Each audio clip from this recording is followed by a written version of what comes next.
Assalamu alaikum dear students. Welcome back to the topic optics. In the last lecture we had done the discussion on the dispersion of light through a prism. You all know what is prism. It is a glass material bounded by three rectangular surfaces and two triangular surfaces.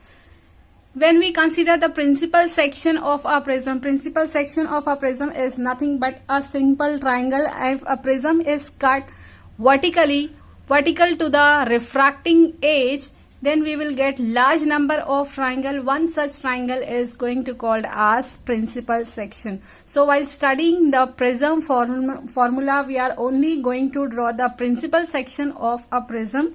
So here we have taken the principal section A, B, C of a prism. Here the line AB represent the rectangular surface, first rectangular surface, refracting surface you can say, and AC is also represent the refracting surfaces.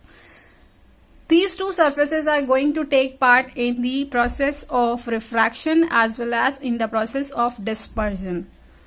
Similarly, the third surface BC, you can say the line BC represent the third rectangular surface or which is forming the base of a prism. BC is a base of a prism. Now let us see what we will have to do in the prism formula. Prism formula is basically, it is an expression of refractive index of a prism.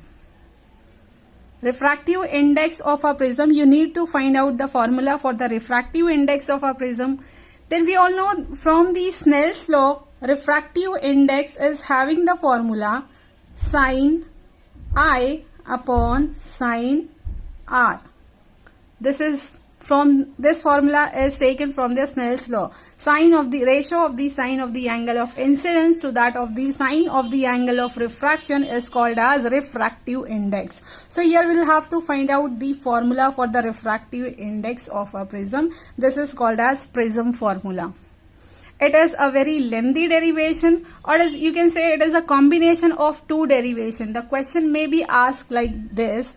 Derive the relation between all the angles of the prism and derive the expression for the prism formula or the refractive index of a prism. The question may be asked in the two parts, or may be asked fully derive the expression of refractive index of a prism. So here we are going to derive the expression for the refractive index of prism. This formula is called as prism formula. Now question arises here, how you can determine the value of refractive index. For that you should know the value of I, angle of incidence, and value of R, angle of refraction. Once the formula for the angle of incidence and the angle of refraction for the prism is known to you, you can easily substitute their values in the refractive index and easily determine the formula. So for that, we are just going to study the process of refraction. For the refractive index, we just need to study the process of refraction. No need to study the dispersion of light. We all know that if we take a white light, the white light will undergo a separation into its constituent color and it will get the dispersion of light. But since we have to derive the formula of refractive index, so no need to take multichromatic light. Take a monochromatic light only. Multichromatic means many color and monochromatic means single color. So let's start with the derivation. Let's draw the diagram first. Here we have taken a principal section of a prism. Let capital A is the refracting angle of a prism. Here refracting angle formed by the two refracting surfaces of the prism. Here we have taken one incident ray which is of red color. Remember that we are not studying the process of dispersion over here. We don't have to separate a beam of light. We just have to study the process of refraction only. So here we have taken a single monochromatic light. It is incident on the surface AB of a prism. On the refracting surface AB of a prism. So to measure the angle of incidence, what we will do, we will draw the normal on the refracting surface. Let us draw the normal. This normal is drawn and angle between incident ray and the normal is called as angle of incidence. So this is our angle of incidence. In the absence of a prism, let us draw the original direction of a light ray as well.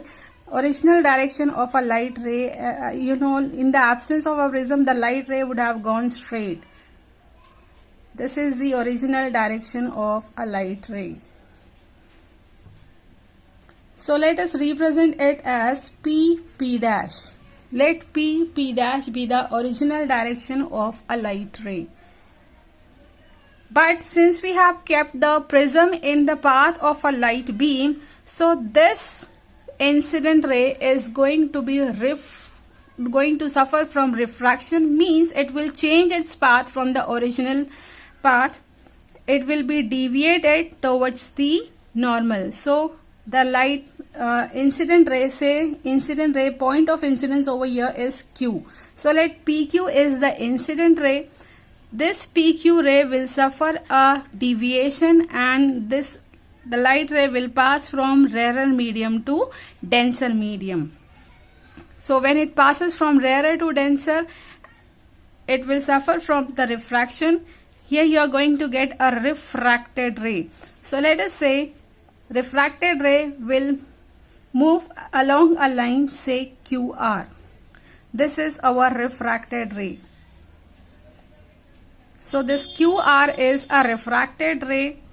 Then this refracted ray is incident on the second refracting surface of the prism AC. Second refracting surface is AC over here.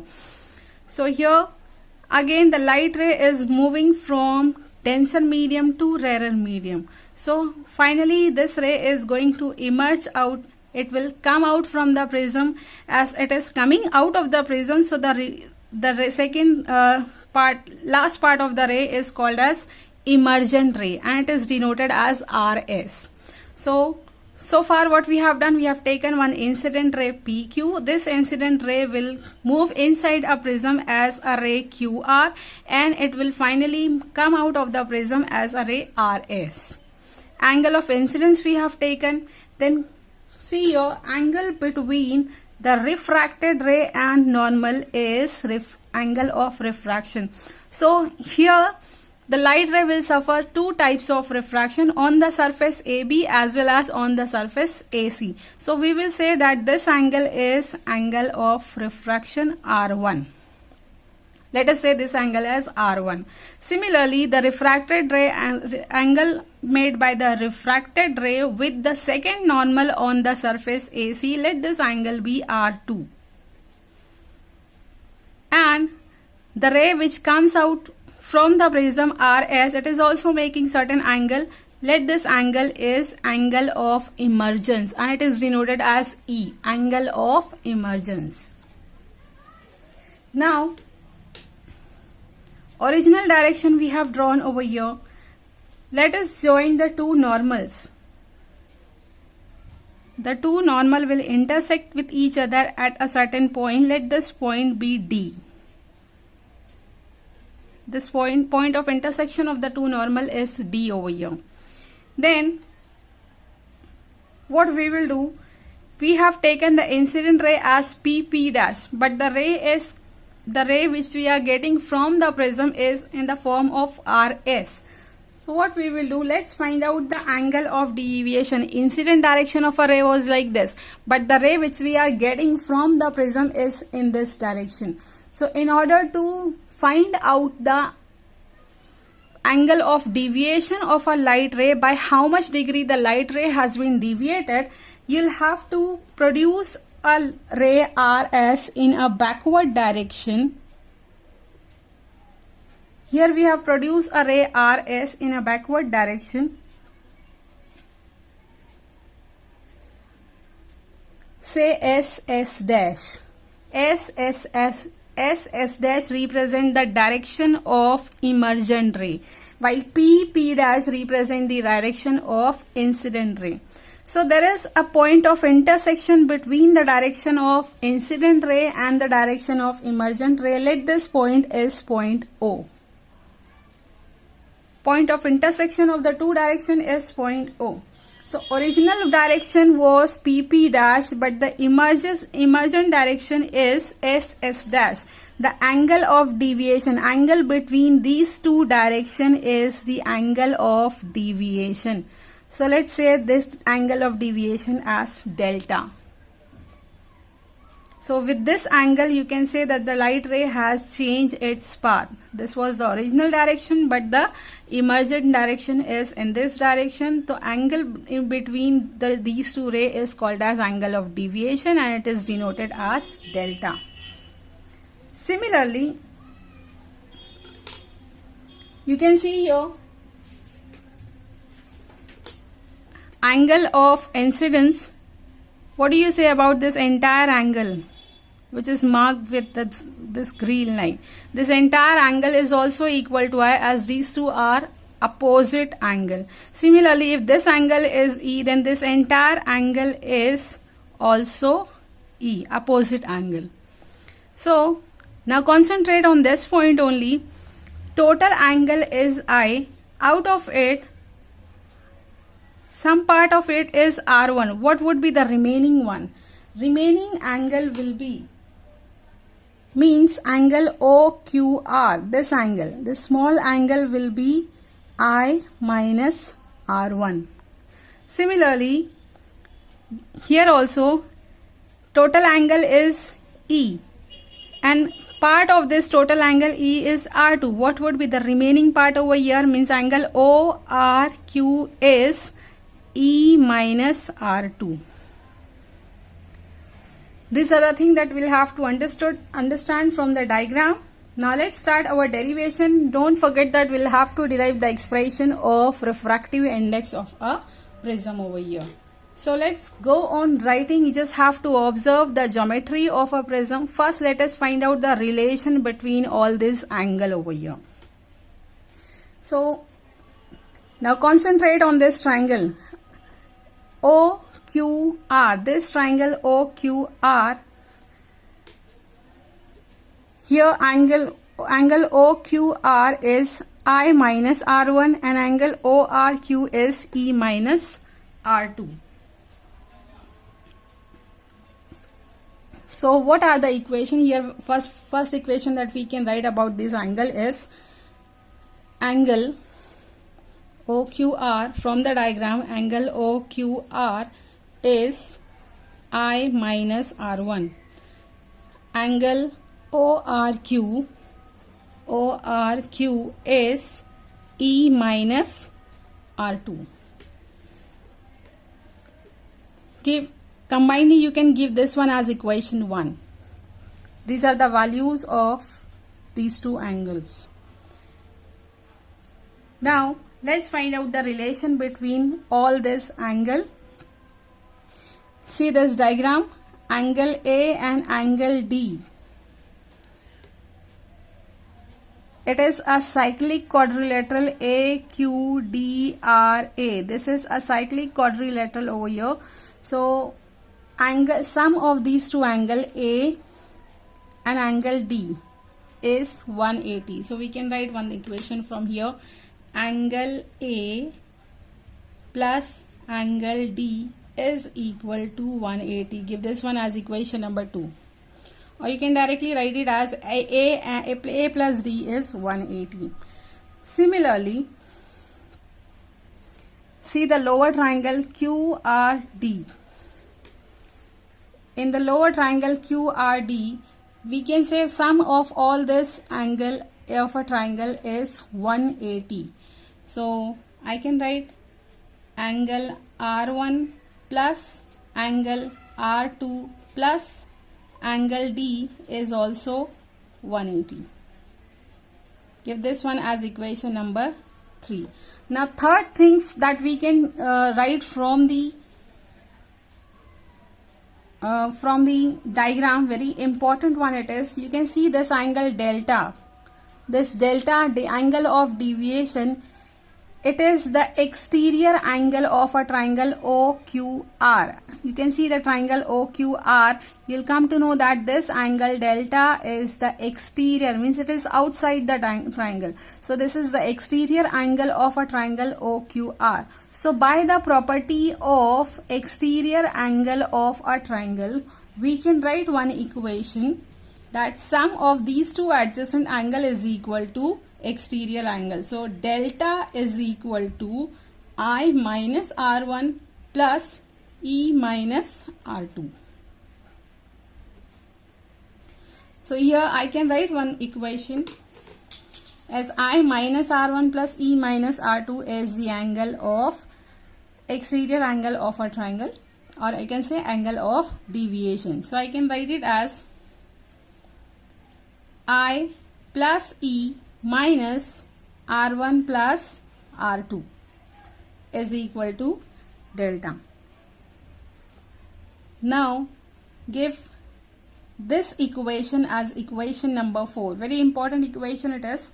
Now just compare your equation 2 and equation 3. Equation 2 and equation 3 is equation 2 and equation 3. When you compare it, you will come to know that, see here 180 is equal to 180. Angle D and angle D is there. But at the place of angle A, we are having angle R1 plus angle R2. So by comparing these two equations, we will come to know that this angle A is equal to R1 plus R2. So on comparing equation 2 and 3, we will get A is equal to R1 plus R2. So just substitute this value from, give this one as equation number 5. Substitute the value from here, from equation 5 to equation 4. You are going to get delta is equal to I plus E minus R1 plus R2 will be replaced by, see your equation 4. Here we are having R1 plus R2, it will become A. Then we can further write this equation as, taking this A over here, A plus delta is equal to I plus E. This is very important equation because it gives a relation between all the angles of a prism. So till here we have completed half of the derivation, but don't forget that we will have to find out the relation formula for the refractive index. So formula for the refractive index, now what we will do, from here we will move on to the actual practical which is done on the prism. What will happen when you go on performing the experiment on the prism, experiment of refraction on the prism? Obviously we don't consider only one reading, we take multiple readings.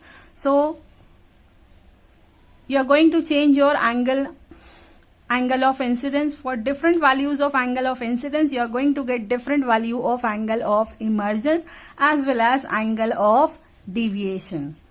So let me just write down the values. Suppose these are the, obviously suppose you are doing this experiment and you have got this values of angle of incidence and angle of deviation. So you have started with the value angle of incidence, starting from the lowest value angle of incidence when it is 10 degree. Suppose the angle of deviation at that time was 60 degree. Let us just go on increasing the value of angle of incidence. So angle of incidence, once it is increases, suppose at this particular point, you will find that angle of deviation you will get as 50. For 30 degrees, suppose you got the value of angle of deviation as 40. For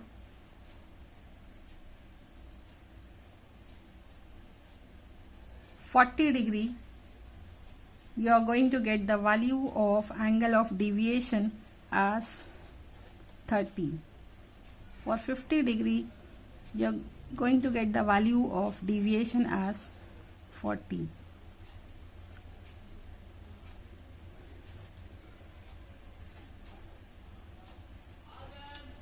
So suppose these are the reading which you have obtained from the actual experiment. So these are the actual experiment result of the actual experiment. Just see the readings of angle of incidence. Angle of incidence, it is increased from, it is when you go on increase the value of angle of incidence. Just see the value of angle of deviation. Initially you will find that the angle of deviation goes on decreasing. It decreases up to the value 30 degree. But after it, when you go on increasing the angle of incidence, you will find that the angle of deviation goes on increasing again. So what type of graph you are going to get between angle of incidence and angle of deviation? You just keep this value over here.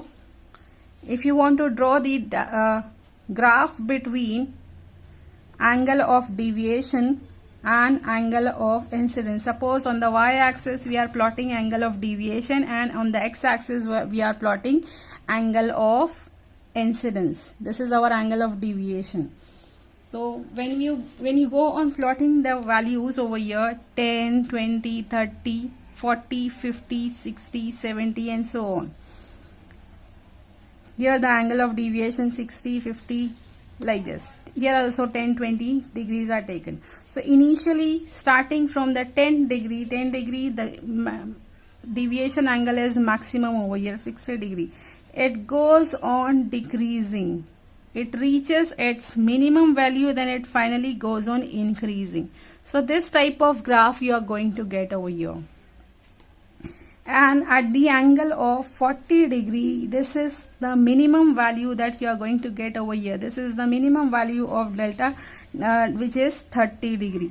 Minimum value of angle of deviation is 30 degree over here.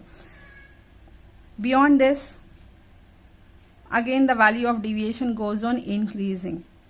So for every point on the graph, just see each and every point. Let us consider these 2 points. For these 2 points, angle of incidence is 20, and here the angle of incidence is, suppose whatever be the, let I1 and it is I2, but the angle of deviation is same for these 2 values. Let this be I1, as if you don't know the actual value, so let's say that it is I1 and it is I2. So for 2 different values, for here these 2 points are on the same deviation, so you are getting the same deviation for 2 different values of angle of incidence. So there is only one point which is having a single value of deviation, and this deviation is called as minimum deviation, delta M.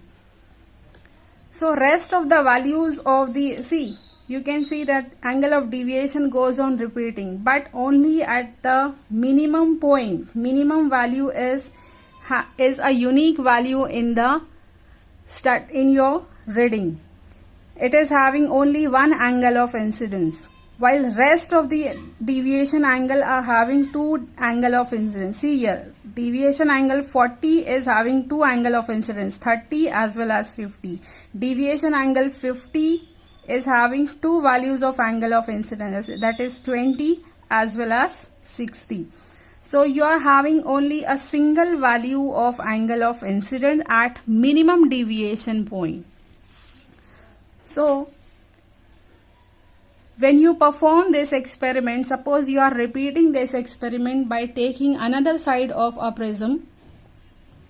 This is our prism, you all know that. This is A, this is B and this is C.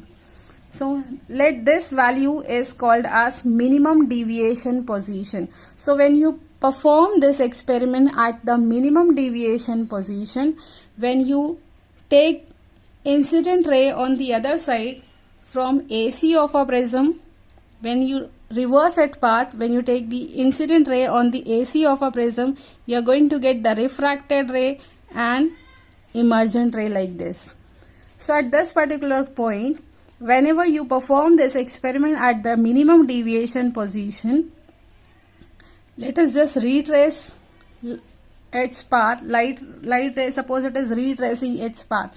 So only at the minimum deviation position you are going to get the same result, while rest of the values of angle of incidence will have a different value. This is only a unique value that you are going to get even when you change the side of the prism. AC, when you take AC as the incident surface and AB as a refracting surface, as the emergent surface, you are going to get the same result.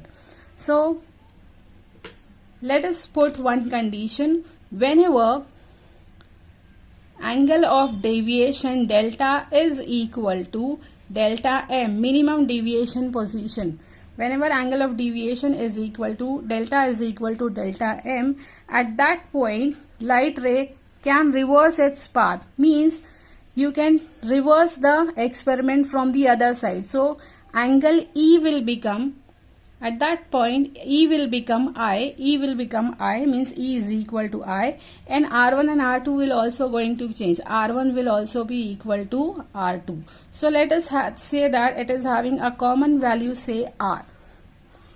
So here we have taken one condition. Whenever delta is equal to delta m, whenever deviation angle is minimum, at that point angle of emergence will become equal to angle of incidence, and the two refracting angle will also interchange their value, or they will be exactly equal. Let's say that R only. Now substituting these values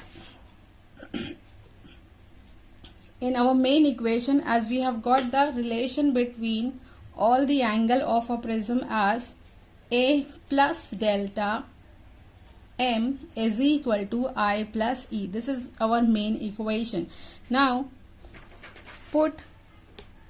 you should know that we need to know about I and R only. So let us put the values from here. Our condition, I is equal to, E is equal to I over here. So our equation will become A plus delta m is equal to I plus I. A plus delta m is equal to I plus I will become 2I, and I is equal to A plus delta m divided by 2. Give this one as equation number 6. Similarly, you can see your equation number 5. Equation number 5. Just see your equation number 5 over here. R1 plus R2 is A. So again put the values of R1 and R2 as R. You just write down equation number 5 as, you all know that angle A is equal to R1 plus R2. But R1 and R2, they both are exactly equal when the prism is kept at minimum deviation position. So I can write it as A is equal to R plus R. So my equation will become 2R. A is equal to 2R, and I will get angle of refraction R as A upon 2. Give this one as equation number 7. Now after that, we all know that we have to find out the formula for the refractive index. So refractive index is having the formula N is equal to sin I upon sin R. Just substitute the value from equation 6 and 7. You will be getting the final equation of refractive index N is equal to sin of I. From equation 1, it is A plus delta m upon 2 divided by sin of A upon 2. Equation number 8. This is the required expression that we will have to do the derivation for it. Here we have completed our derivation of prism formula. So how it is calculated and how it is done, you'll have to revise this derivation twice or thrice. Then only you are going to understand it. So here we have completed our important derivation. Let's stop here. Thank you.